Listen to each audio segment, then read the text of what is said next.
Well, good morning. Dr. Glenn here with another Monday Morning Motivation. So this morning we're going to talk about nutrition, and most specifically we're going to tackle childhood nutrition at school. And it's a really tough topic because when you think about it as a parent, you have to find lunches that, one, you can prep the night before or maybe very quickly in the morning. They have to be able to withstand all the tossing and tumbling that happens in the school bag, in the locker, in the classroom. Third, when they open up their lunch, it has to be attractive enough that it's going to keep them away from the pull of the cafeteria or maybe their friends' lunch and snacks.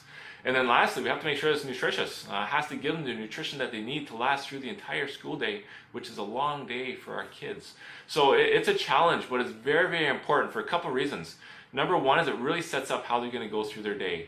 The amount they'll learn, their memory, their attitude, how much energy they have through the school day is directly influenced by the nutrition that they're eating for lunch and the breakfast that you set them off for.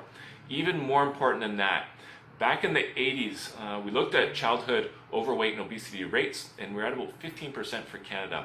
Really kind of took the government by surprise, and a lot of time and energy and money went into this. Unfortunately, now in 2016, we have upwards of 27, even 29% childhood overweight and obesity rates. We've actually gone the opposite direction and gotten worse.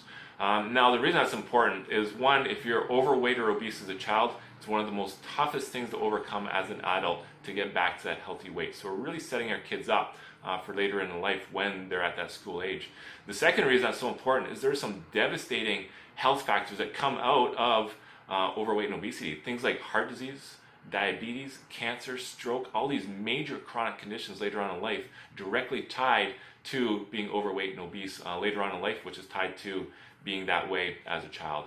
So we need to be setting our kids up properly with good nutrition for the school day. So how do we do that? First of all, I have my top 5. We can't get into it in detail here because it's going to take too long.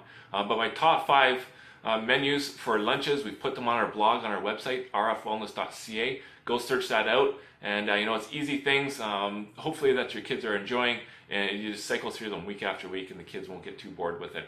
The other thing that I wanted to share with you today, I'm also going to put a breakfast on there because obviously breakfast sets them up for that lunchtime as well. But what I wanted to do today was go over my top 5 factors that we can really change quickly in kids' lunches. These are the main things that I see in lunches that I really wish we could kind of get away from and switch. So here we go. The number 1 is when I see juice boxes in kids' lunches. Now, if you really look at the contents of a juice box, it's really not too much different than sending them off with pop or soda. High sugar contents is absorbed very differently in the body than actual fruit. So it's something that we want to avoid. What you substitute with it, our body doesn't need any other liquid other than water, so we'll send them off with a water bottle. Very, very easy to substitute. Even better, send them off with a water bottle that they can fill from the water fountain during the school day. The second one is all these fruit chews, wraps, rolls, and they're really marketed as being the child's fruit for the day, but it's the furthest thing from the truth. They're processed to such a level that it's really no different than processed sugar. So the substitute for all this stuff is, why don't we just give our kids actual fruit? So much easier, and I would say it's even cheaper. Apples, pears, we try to stick to the firmer ones to avoid the bruising. Send a kid a banana, who knows what that's going to look like at lunchtime. So fruit's the second one. The third one is the sandwich. It was a staple growing up for me. I think it still is in the schools. But we want to get away from the bread. The whole wheat bread, the white bread, even the really squirrel bread, the stuff that looks really good. We want to avoid that. And the best thing to do is to put anything that you put into a sandwich, you can roll up into a wrap. One step better than a wrap is to put it between a pair of rice cakes or maybe even between a set of corn cakes. So that's the alternative to sandwich.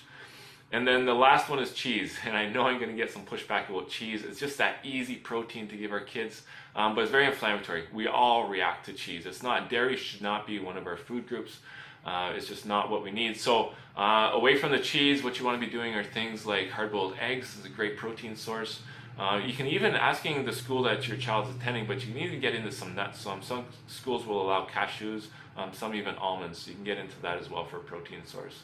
So those are my 5. The fifth one is the cafeteria food money. I get that we want to start empowering our children and having them or giving them the option to make the right choices.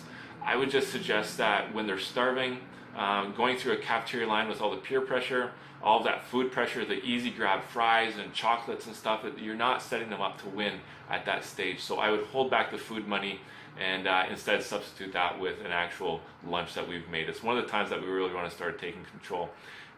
as a little bit of parenting advice, because I know you can get pushback from your kids if you start changing their diets a lot. I tell my kids my number one job as a parent is to keep them safe and healthy. And that's exactly what we're doing by providing them these good lunches. Providing them with the pops, the sodas, the chips is just not keeping them healthy and safe. So those are my tips for this week. Good luck in changing your children's lunches at school. If you have any comments or questions, you know where I am, Dr. Glenn at rfwellness.ca. Have a happy week, and I'll see you next Monday morning.